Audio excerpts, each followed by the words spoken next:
La historia real de los piratas del Caribe comienza con una gran mentira. Durante siglos, el cine y la cultura popular nos hicieron creer que los piratas vivían una vida de libertad absoluta, aventura constante y riqueza sin límites. Barcos majestuosos, mares azules, música épica y hombres que parecían dueños de su destino. Pero la realidad fue muy distinta, mucho más oscura, mucho más cruel y, para la mayoría, extremadamente corta. El Caribe se convirtió en el centro del mundo cuando los imperios europeos comenzaron a explotar América. Oro, plata, azúcar, tabaco y especias cruzaban el océano en enormes barcos mercantes. Estas rutas estaban llenas de riqueza, pero también de peligro. Donde había riqueza, había oportunidad. Y donde había oportunidad, aparecieron los piratas. Muchos de ellos no comenzaron como forajidos. Eran marineros pobres, hombres sin tierra, sin familia y sin futuro. Trabajaban en barcos mercantes o militares en condiciones brutales, con castigos constantes, sueldos miserables y una disciplina casi inhumana. Para muchos, convertirse en pirata no era un sueño romántico, sino una forma desesperada de escapar de una vida que ya era una condena. Sin embargo, la vida pirata no era la libertad que imaginaban. Desde el primer día a bordo, el cuerpo comenzaba a deteriorarse. El calor tropical era constante. El sol castigaba la piel sin piedad. Dentro de los barcos de madera, el aire apenas circulaba. La humedad lo invadía todo. La ropa nunca se secaba. Las heridas no cerraban. El olor a sudor, madera podrida, pólvora y comida en mal estado era permanente. Dormir era incómodo. Descansar, casi imposible. El verdadero enemigo de los piratas del Caribe no eran las batallas, sino las enfermedades. Fiebres que aparecían de la noche a la mañana. Sudor incontrolable. Escalofríos. Delirios. Muchos hombres se despertaban débiles, incapaces de trabajar. Otros simplemente no se despertaban. El escorbuto hacía que las encías sangraran y los dientes cayeran. La disentería deshidrataba el cuerpo hasta llevarlo al colapso. La fiebre amarilla y la malaria mataban sin necesidad de un solo disparo. Más piratas murieron por enfermedades que por espadas o cañones. Una herida pequeña podía ser una sentencia de muerte. Un corte, una astilla clavada en la piel, una caída encubierta. No existían antibióticos. No existía higiene real. Los instrumentos estaban oxidados.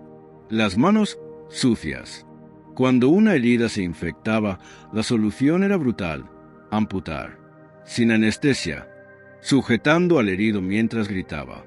Algunos sobrevivían al dolor. Muchos no. Y los que lo hacían quedaban marcados de por vida. La comida tampoco ofrecía alivio. Lejos de los banquetes que muestran las películas, la dieta pirata era miserable. Galletas duras infestadas de insectos, carne salada en descomposición, arroz húmedo cubierto de moho. Comer era arriesgarse a enfermar.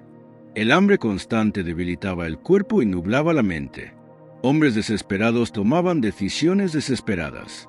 Y en el Caribe, una mala decisión podía destruir a toda una tripulación. El agua era otro peligro silencioso. El agua potable se almacenaba durante meses en barriles de madera.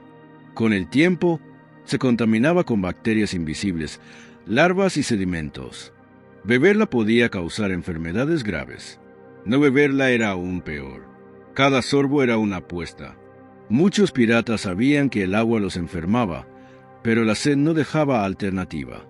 Y luego estaba el clima, el verdadero amo del Caribe. Tormentas que aparecían sin aviso, vientos violentos, olas capaces de partir barcos en dos. No había pronósticos ni tecnología para anticipar nada. Un error de cálculo, una ruta mal elegida, y todo terminaba en el fondo del océano. El mar no perdonaba, no negociaba, siempre ganaba. Contrario a lo que se cree, los piratas no vivían sin reglas. Cada barco tenía un código estricto. Se establecían castigos, turnos, reparto del botín y normas de conducta. La disciplina era esencial para evitar motines. El castigo por desobediencia podía ser brutal: azotes, abandono en islas desiertas o ejecución. La libertad pirata era limitada y siempre vigilada. Vivir bajo estas condiciones cambiaba a las personas. Algunos se volvían violentos, otros se volvían silenciosos. Muchos perdían la razón.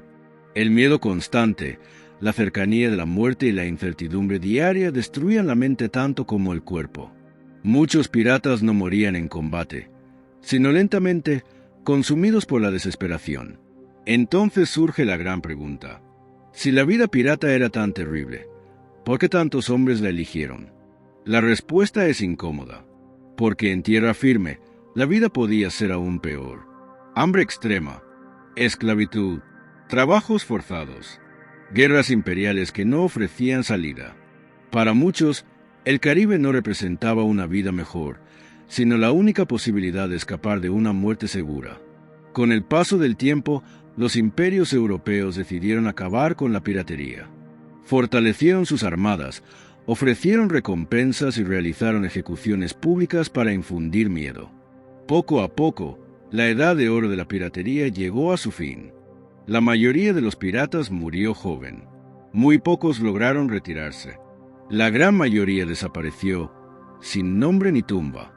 La historia real de los piratas del Caribe no es una historia de héroes románticos ni de aventuras gloriosas. Es una historia de hombres atrapados entre la miseria de la tierra y el horror del mar. Una historia de supervivencia extrema, decisiones desesperadas y vidas cortas. Los piratas del Caribe no buscaban ser leyenda. No soñaban con la gloria. Buscaban sobrevivir un día más. Y para muchos, incluso eso fue demasiado pedir.